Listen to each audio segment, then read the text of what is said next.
Day 4 na ng mga ginawa nating bagoong mga kalola. Ayan, no. Pang-apat na araw na niya ngayon. So, pwedeng-pwede na siyang gamitin, mga kalola. Pwedeng-pwede na natin siyang lutuin. Ayan siya, oh, ang bango. Diba? Mas maganda talaga pagkasarili natin gawa kasi naano natin talaga kung malinis or hindi yung pagkakagawa ng ating bagoong alamang. Ayan, dahil nga naisip ko kanina na pwede nang lutuin itong ating bagoong alamang. So, gagawa natin ito ng recipe na isang masarap na naman natin na tanghalian gamit itong ating bagoong na alamang, mga kalola. Ayan, alam nyo ba kung minsan challenge sa atin ng mga nanay or mga lola na nasa bahay lang sa tuwing oras ng pagluluto? Ang hirap kaya mag-isip kung ano yung pwede natin na naman na iluto. Kaya ayan, bumili ako ng konting karne, mga kalola.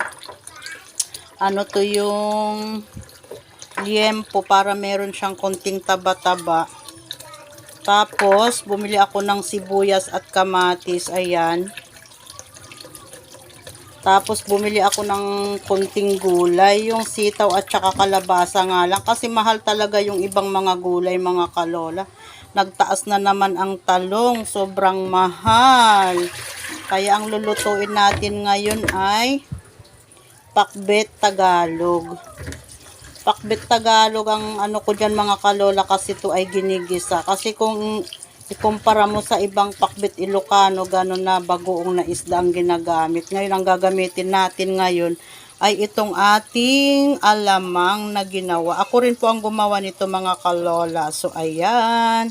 Magluto tayo ng masarap na tanghalian. Tayo ng masarap na pakbet Tagalog. Ayan, nagpainit na ako ng mantika sa ating kawali, guys. Tapos, ilagay na natin mag-umpisa na tayo mag-isa ng mabangong bawang.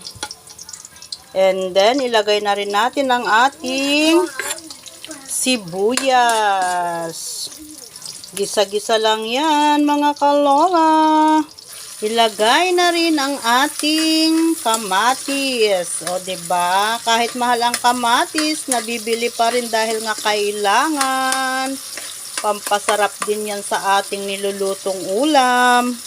At ilagay na rin natin ang ating kunting karne. O, diba?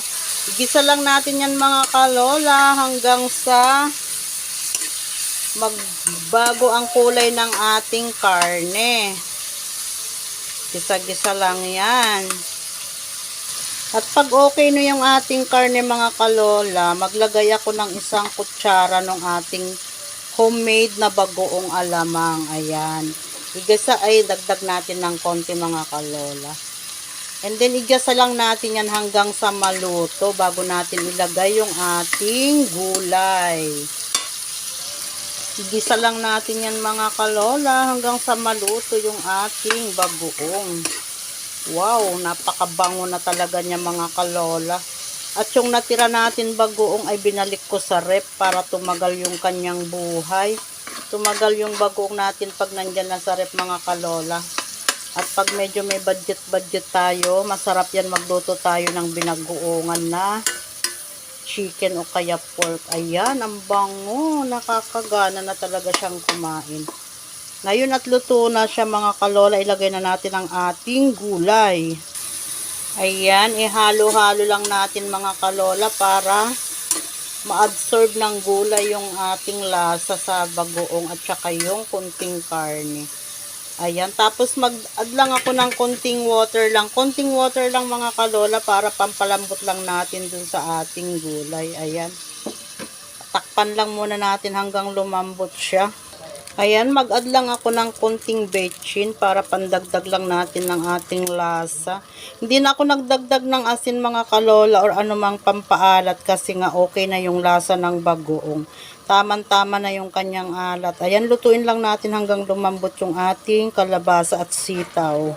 Ayan, luto na ang ating pakbet Tagalog, mga kalola ko. Ayan, o diba ang sarap-sarap, ang bango-bango. Ayan, para mapakain ko mamaya yung aking mga apo nito. Kailangan teknikan ko na naman sila mga kalola. Ako na lang ang magsubo sa kanila para makakain sila ng ating gulay. Ayan, maraming salamat sa panonood. Happy watching, happy cooking, at saka happy eating na rin. Lunch time mga kalola. Hanggang sa muli. Follow for more para sa mga budget meal nating recipe. Ito nga pala ay 100 pesos lang ang aking budget dito mga kalola. At yan ay makakakain na ang 4 hanggang 5 katao. O, ayan.